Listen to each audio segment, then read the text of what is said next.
नमस्कार दोस्तों, स्वागत है आपका हमारे channel Nitesh Tiwari e learning पर।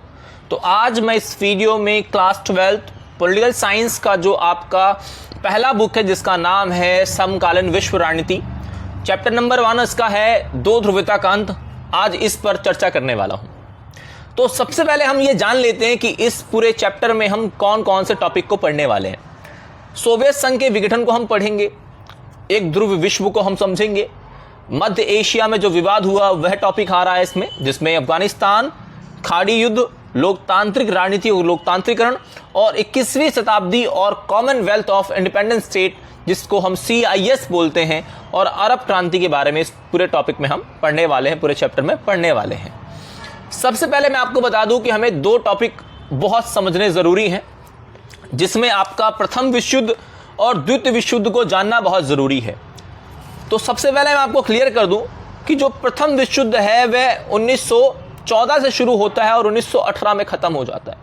अगर मैं स्पेसिफिक डेट पर जाऊं तो 28 जुलाई 1914 से 11 नवंबर 1918 तक यह युद्ध चलता है। इस युद्ध में दो ग्रुप होते हैं, जिसको हम एक अलाइड पावर जिसे मित्र राष्ट्र कह रहे हैं, और एक केंद्र शक्तियां जिन्हें हम सेंट्रल पावर कहते हैं। अलाइड पावर में मित्र राष्ट्रों में फ्रांस, रशिया, ब्रिटेन और बाद में 1917 में अमेरिका भी शामिल हो जाता है। जो केंद्रीय शक्तियां हैं जिन्हें हम सेंट्रल पावर्स कह रहे हैं, उसमें Germany, Austria Hungary, Ottoman Empire और बुल्गारिया शामिल थे। युद्ध का परिणाम यही था कि मित्र राष्ट्र जो है वो जीत जाते हैं। और यदि मैं आपको बताऊं, ये जो प्रथम विश्व युद्ध था, इस प्रथम विश्व युद्ध को हम लोग ग्लोबल वॉर भी बोलते हैं और उसके अलावा महान युद्ध भी कहते हैं, क्योंकि दुनिया ने इससे पहले ऐसा कोई वॉर देखा ही नहीं था, ऐसा कोई युद्ध देखा ही नहीं था।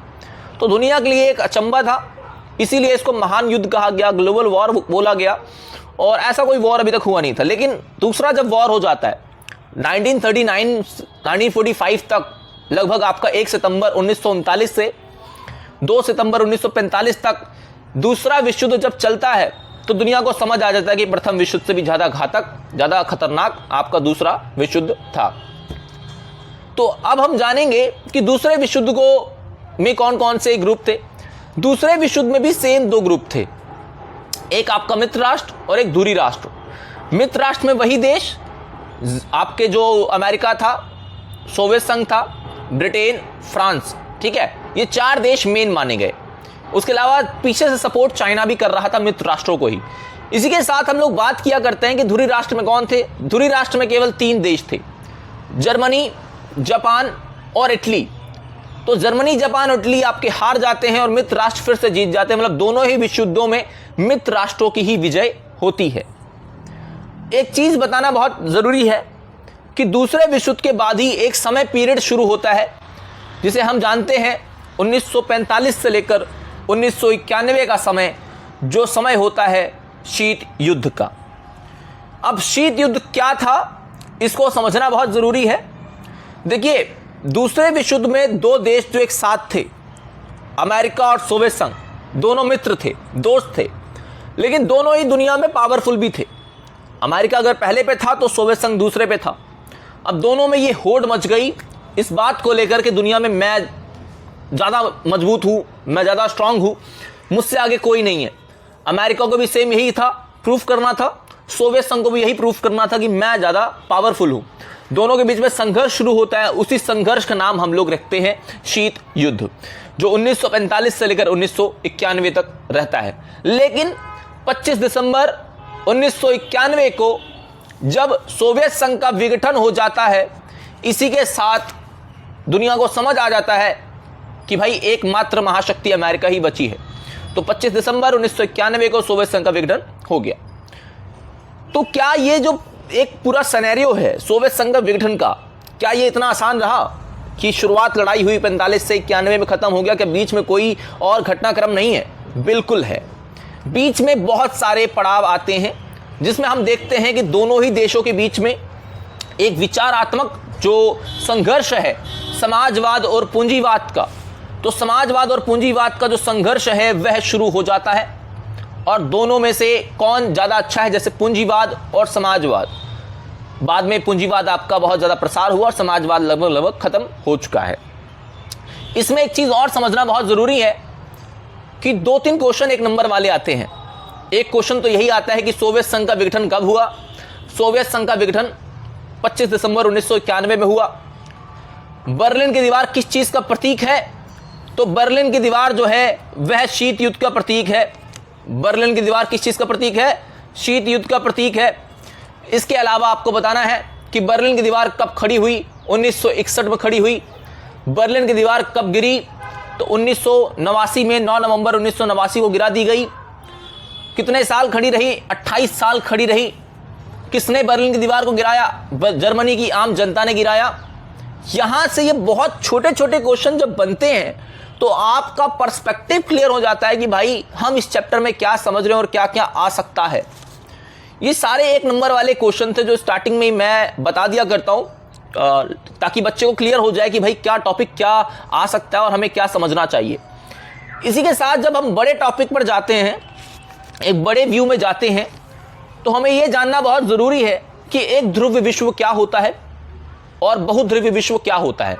ठीक है, अब यूनिपोलर वर्ल्ड जो है, एक ध्रुव विश्व में यह होता है कि पूरे विश्व में एक ऐसी स्थिति बनती है जिसमें अंतर्राष्ट्रीय व्यवस्था पर, अंतर्राष्ट्रीय चीजों पर केवल एक ही महाशक्ति या एक ही देश का प्रभाव रहता है। जो उसने कह दिया वो पत्थर की लकीर है। जैसे घर परिवार में माता पिता जो बातें कह दिया करते हैं, अक्सर बच्चे उनकी बातों को टाल नहीं पाते। माता पिता का लास्ट वही आम का रहता है निर्देश और वही मानना पड़ता है। सेम वही मान लीजिए कि अमेरिका जैसे देशों का प्रभाव बहुत तगड़ा वाला है, अभी भी अच्छा खासा प्रभाव है, लेकिन पहले ये तो पूरा एक प्रभुत्व था कि भाई अमेरिका ने कह दिया तो कह दिया, लेकिन अभी ऐसा नहीं है। अभी आपका मल्टीपोलर सिस्टम आ चुका है जिसमें बहुत सारे देशों की जो एक पावर है वो बढ़ चुकी है। अब उसमें पावर में हम भी आते हैं, भारत हमारा देश प्यारा देश पे आता है, तो उस बात को हम समझेंगे। एक बात समझना बहुत जरूरी है कि क्या सोवियत प्रणाली क्या है। थोड़ा आप सोवियत संघ के बारे में जानना बहुत जरूरी है कि जो सोवियत संघ इतना अच्छा खासा था, दूसरे नंबर पे विश्व में था अमेरिका के बाद, वो विघटित कैसे हुआ और प्रणाली क्या थी। देखिए, सोवियत प्रणाली जो है वह समाजवाद के आदर्शों पर आधारित थी और पूंजीवाद के विरोध में थी। सोवियत प्रणाली क्या थी? क्वेश्चन आएगा सोवियत प्रणाली क्या थी, तो सोवियत प्रणाली आपकी समाजवाद के आदर्शों पर पूंजीवाद के विरोध में थी। क्या थी? सोवियत प्रणाली।